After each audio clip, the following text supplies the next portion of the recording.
Welcome to this video on the Zenwara channel. My name is Sri Satguru, Buddha Rawa Bhagwan. In today's video, we will talk a little bit more about the avatar.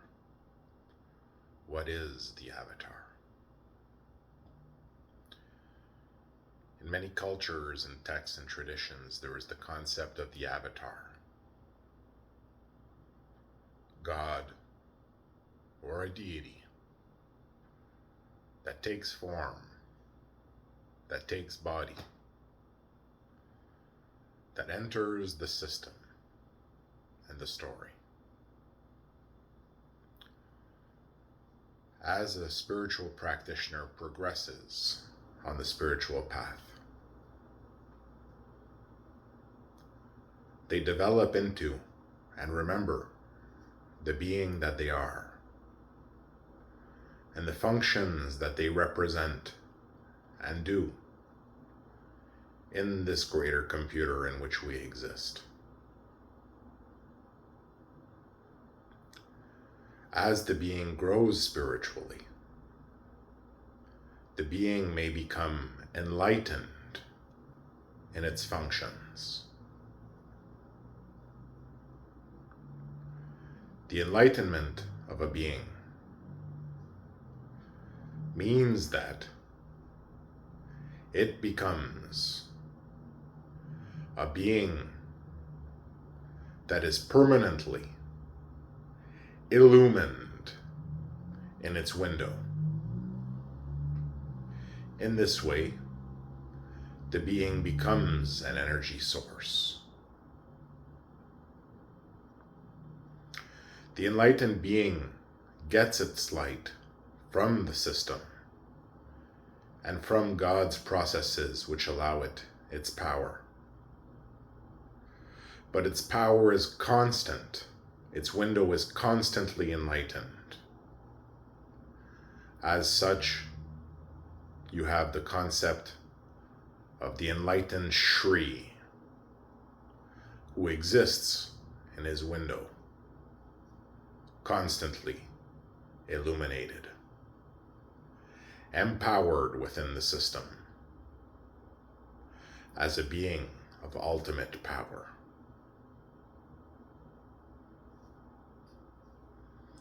As such, enlightenment means the enlightenment of one's symbol on the strips of symbols within the Turing machine.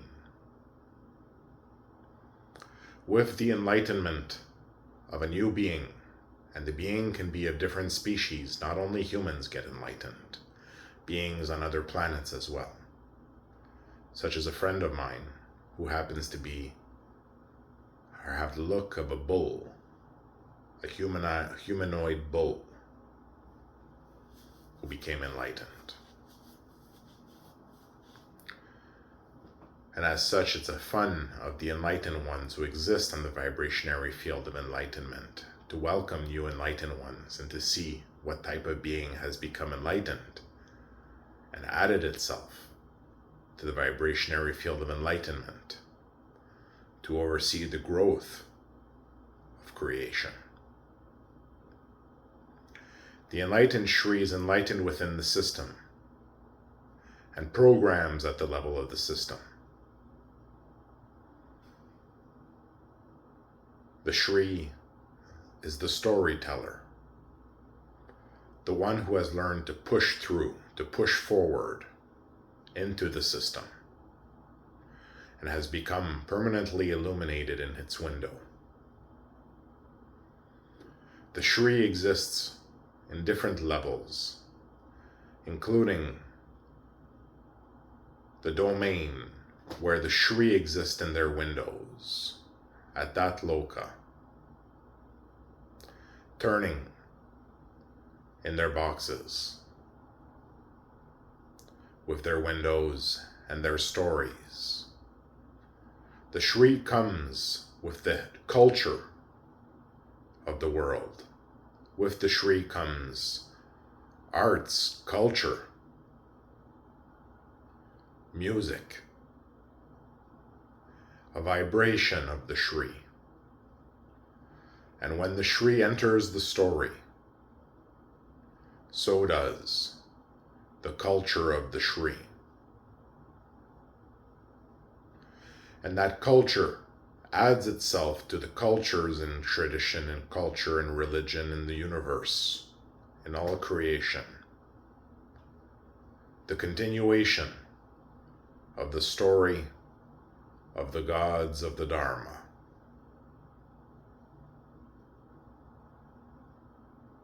The Shri enters the story, an avatar of that being that they are. All beings are in a way an avatar of the being that they are, an embodiment of that being that they represent and are. In that way, all are and have a spiritual journey and a spiritual path. Some choose to follow this path and to grow spiritually, and some stunt their growth. As the spiritual being develops and grows at the levels of the energy lokas, the being towers and grows to the level potentially of a Shri. As such, it is possible to grow into a Shri, to become a Shri. But the Shri is a towering spiritual being.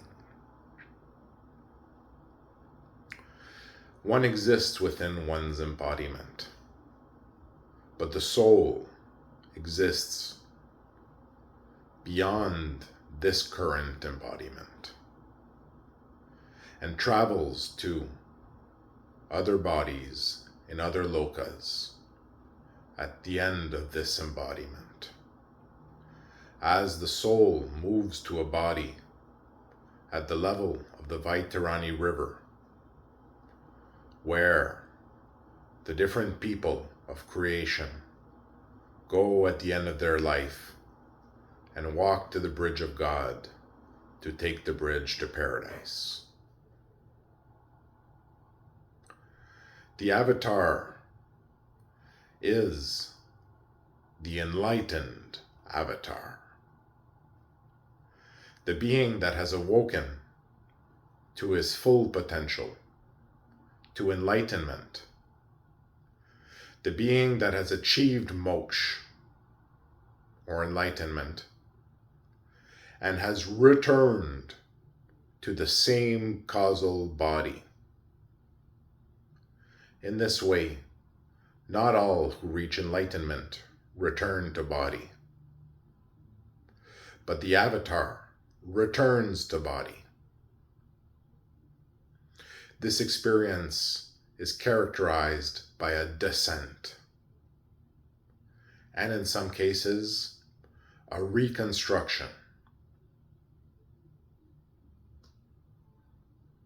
In this way, the avatar, through different experiences, because in the experience of enlightenment, depending on the level of the experience of enlightenment, comes the level and degree of knowledge of all experiences of enlightenment. The enlightened and fully enlightened avatar descends back into body after his experience of enlightenment. In this way, the experience of enlightenment of the avatar is the experience that awakens the avatar to the being that he or she is. In this way, it is the experience of enlightenment that makes the avatar. But it is also the experience of surviving that enlightenment which makes the avatar. The beings that become enlightened in creation are the beings that govern the growth of creation. As such, it is a great blessing for a people or a planet to have an enlightened one, as that being takes on the responsibilities of the future growth of those that they take care of and watch over. The enlightened ones grow in their own way and watch over that which is dear to them. Their responsibilities in the system, their allocations of power and influence, their stories, and how they develop into the people that they watch over. The Shri is the storyteller, the Shri is also the harmonizer, and the presence of a Shri brings and pushes their area of development and creation, the world and story around them, towards their purpose and goal. They harmonize society, and as such, where they live, near where they are, the closer that they are, the less crime there is, the more efficient processes are, the more prosperous the land is, the more things go well. They bring harmony to society and to the system as they practice their processes of being a Shri. The Shri is known for the traditional processes, receiving and projecting from their place of residence, from their being. They receive the world into them and project the world according to their plans and desires for the story. They are the storyteller, they are the enlightened ones that are fully illuminated and enlightened in their window, which empowers them to modify the world according to their will. These are the Shri of society. And if you go to certain Hindu temples, you will see in those Hindu temples, Shri Ganesha, Shri Kartikeya, etc. Different Shris in that term Shri. Some people take the name Shri as part of their tradition for traditional reasons, but you have the Shri, which are enlightened beings, essentially deities within the system, and at different levels of development, according to the different individual Shris. And these beings develop on different planets in creation. You also have the concept of the Rutabhaga, the god of the planet, which are the planetary gods. And each planet has a Rutabhaga at one point. And these are the living connected organs of the planet and determine the health and future of the planet and all organisms on it. From the term Rutabhaga, Bhaga, you also see bag, and the term Bhagwan, the one of the bag. The gardener who gardens the garden and who cuts out the bad roots, the bad plants, the bad weeds. The root Bhaga, the one who roots, who bags the roots and puts them in his bag in the garden. He is also the one who is known to bring the solutions to the root problems of creation and to execute those solutions. The Bhagwan. So you have the embodiment of the god of the planet, of the Shri, which take the form of the Bhagwans, the gods of the planet. And within all the Bhagwans of all the planets, you have the Adi Bhagwan, the one that is also god of all planets, the Adi Rutabhaga, Rasiva.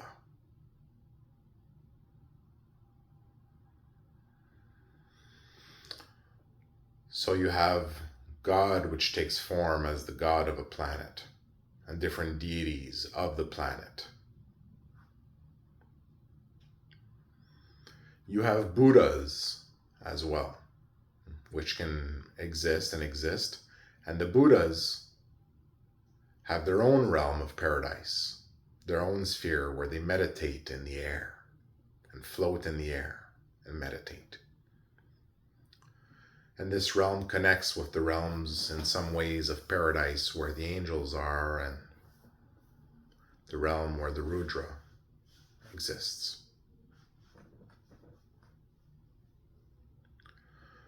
So there are different realms of paradise. And as such, people can become a Buddha. And how do you become enlightened? By becoming a Buddha. And it is through that becoming of a Buddha, through that enlightenment, that you reach that potential of who you are, that being that you are. You can remember all your past lifetimes, and I've talked about this in different videos. When you get to enlightenment, you need to push through in that enlightenment and have all the experiences that you can. As you enter an experience and come out of an experience over and over again, you push through and get all the ones you can. Because this is your moment that you've been waiting for as a being. Your empowerment within the system. Your illumination as an enlightened being. Whether that be an enlightened saint, an enlightened Buddha, an enlightened Shri, enlightened master. And this enlightenment is what happened to Jesus.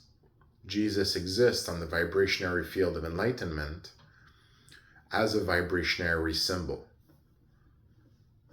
And so does the heart of Mary, so does Mary, and that was an age of enlightenment. And they became enlightened. And Jesus also exists in body, in heaven, the same heaven on one of the levels where the angels exist.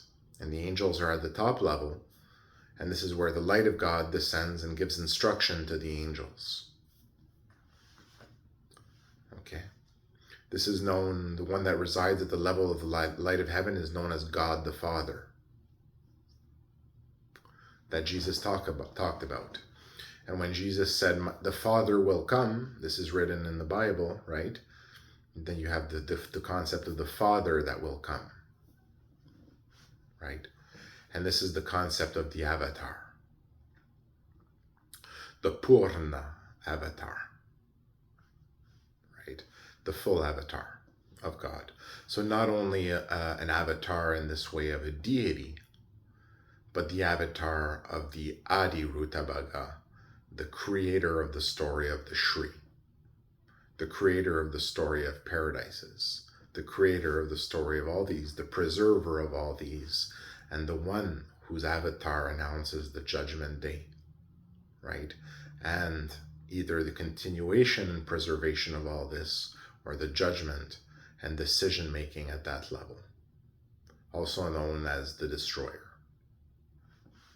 So the Trimurti avatar, the representation of all functions, the creator of the story of even all those things, right? So you have the full avatar in that descent. And then you have the different experiences that make an avatar, right? And how you can practice towards the experience of becoming an avatar, right? Through practice, through spiritual growth. And that includes the experience, for example, of the Mahavidyas, right? The experience of the enlightenment and reaching full union with the system, right? And different experiences of the Mahavidyas, the Das Mahavidyas, by getting the full treasure of an experience, you become enlightened to the level of that experience. And then you have the concept of the full treasure, Das Mahavidya Yogi, which is fully enlightened through all the experiences of all the Das Mahavidyas. And this is only a part of that full enlightenment, right? So you have different levels of enlightenment. And that's basically how far people went in their enlightenment experience of going in and out of experiences all the way through and pushing forward. As that is a very intense process where you have to have that determination as a practitioner that you're going through all the way, right? And in some places you realize that you can't go to some places, like security settings of the system and things like that.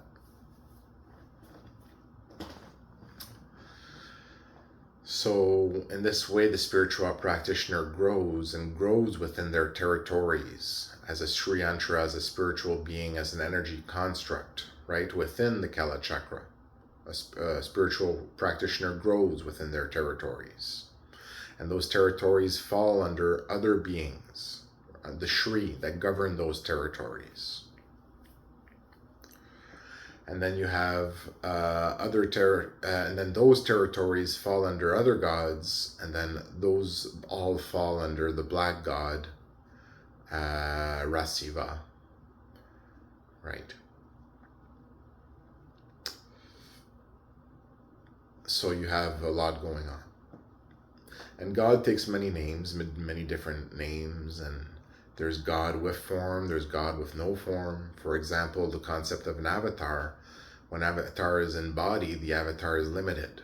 But when the avatar goes to sleep, right, the avatar returns in their form as all-pervading Vishnu, in their lack of form, right?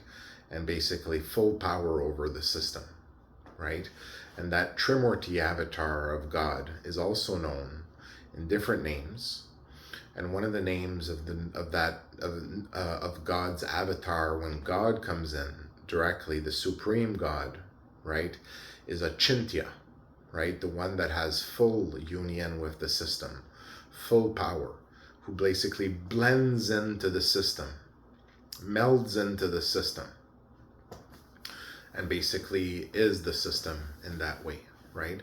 And that's why Achintya has, at all the interconnection points on the body of the Murtis we see, for example, in temples in Bali, that flame trident that comes out of all the different places. And those are like the elbows, the hands, the groin area, the feet, the knees, everywhere. The ears, the senses, the face, the senses, all the senses and all the ability of the body and all the connection points, interconnecting points of the body.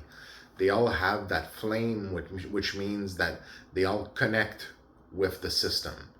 And basically in that way, that God is the God of the system, right? The God that basically is connected to everything. And that it's also the concept of the pure avatar, which becomes as the center of creation.